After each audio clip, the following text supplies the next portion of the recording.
In the days after Joshua, the Israelites frequently fell into cycles of sin, oppression, repentance, and deliverance.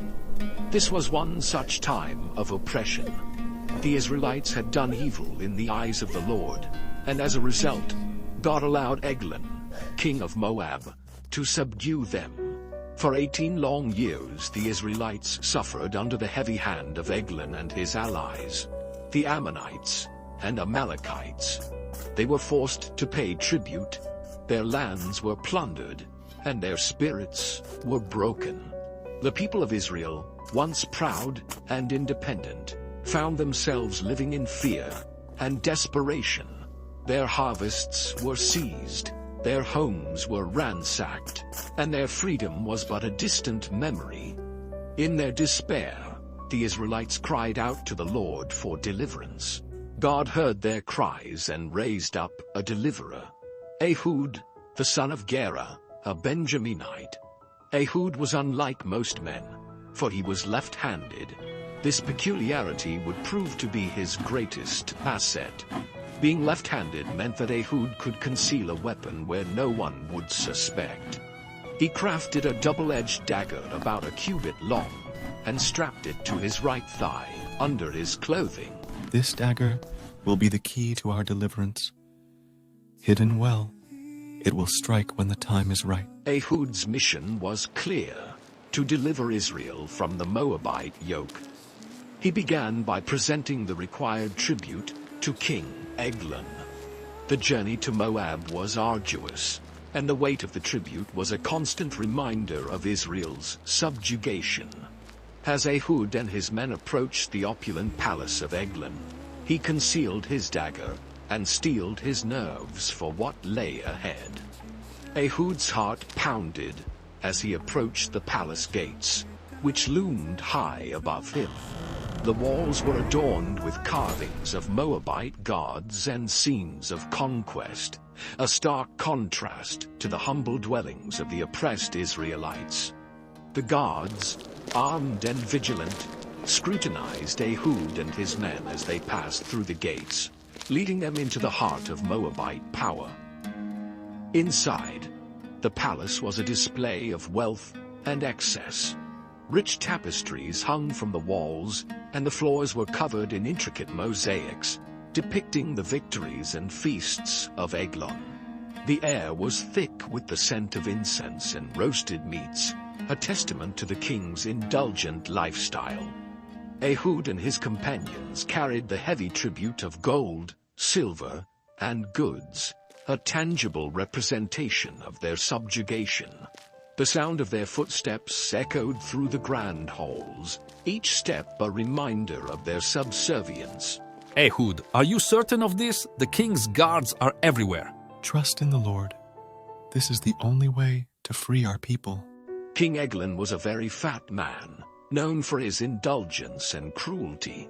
He sat in his cool, private upper chamber, a place of luxury and security.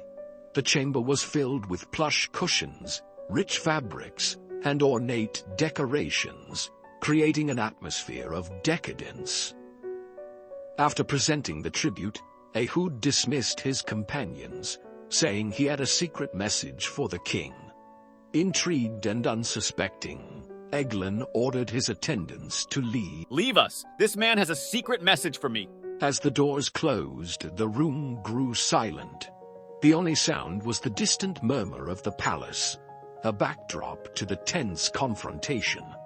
Ehud approached the king, his heart pounding. Eglon rose from his seat, his curiosity piqued. The king's massive form cast a shadow over the room, his eyes gleaming with anticipation. In that moment, time seemed to slow. Ehud's hand moved with lightning speed, reaching with his left hand, drawing the dagger from his right thigh. The blade gleamed as it was unsheathed, a symbol of divine justice. Ehud thrust the dagger into Eglon's belly with all his strength. The dagger sank in, its hilt swallowed by the king's flesh, and the fat closed over the blade. Eglon's eyes widened in shock, his mouth opening in a silent scream. He fell, dead, and the contents of his bowels spilled out, staining the luxurious carpets. Ehud quickly locked the doors to the upper chamber and slipped away, his mission half completed. The tension was palpable as he made his escape, each step echoing the urgency of his task. He moved swiftly through the palace corridors, his heart racing. The servants and guards were oblivious to the drama that had just unfolded, their minds occupied with their mundane duties. Ehud's escape was nothing short of miraculous. He passed by the idols near Gilgal, a reminder of the false gods that had led Israel astray, and made his way to Serah there. He sounded the trumpet in the hill country of Ephraim, rallying the Israelites to battle. The sound of the trumpet echoed through the hills, a clarion call to arms. The Israelites, inspired by Ehud's courage and the promise of deliverance, took up arms and followed him. Follow me, for the Lord has given Moab, your enemy, into your hands. They seized the fords of the Jordan, cutting off the Moabites' retreat. In the ensuing battle, they struck down about 10,000 Moabite soldiers, all vigorous and strong. The clash of steel, the cries of the warriors, and the chaos of battle filled the air. The Israelites fought with a renewed vigor, their spirits lifted by Ehud's leadership. Not a single Moabite escaped. The land was freed from Moabite oppression, and Israel rejoiced in their newfound liberty. Ehud's strategic mind and God's providence had led to a swift and decisive victory. The Israelites, once downtrodden and fearful, were now emboldened. Their faith in God was restored, and their trust in Ehud's leadership was unshakable. The battle at the fords of the Jordan became a turning point, a symbol of hope and resilience. The death of Eglon and the subsequent victory brought peace to the land for 80 years. This story of Ehud's bravery and God's deliverance is a testament to the power of faith and courage. It teaches us that God can use the most unexpected means and people to bring about his purposes. Ehud's left-handedness, a trait that might have seemed insignificant or even disadvantageous, became the key to Israel's deliverance. In our own lives, we can draw inspiration from Ehud's story. It reminds us that God often uses our unique qualities and circumstances to fulfill his plans. Even in times of oppression and despair, we can trust that God hears our cries and is working behind the scenes to bring about deliverance and peace. This narrative stands as a powerful reminder that no matter how dire the situation, there is always hope. Ehud's courage and cleverness, paired with his unwavering faith in God, turned the tide for an entire nation.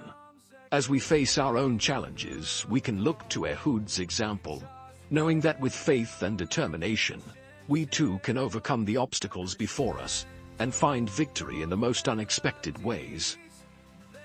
Ehud's story also serves as a call to action. It urges us to recognize the unique gifts and talents we possess and to use them for the greater good. Just as Ehud's left-handedness became a tool for liberation, our individual strengths can be harnessed to make a difference in our communities and the world at large. By trusting in God's plan and stepping out in faith, we can become agents of change and instruments of his will. Moreover, the story of Ehud and Eglon highlights the importance of leadership and courage in times of adversity. Ehud did not shy away from his calling. Despite the dangers and challenges he faced, his willingness to act decisively and with bravery serves as an inspiration for all who seek to lead and serve others. In a world where oppression and injustice still exist, the example of Ehud reminds us that one person's courage can indeed change the course of history. As we reflect on this powerful narrative, let us be reminded of God's unwavering faithfulness.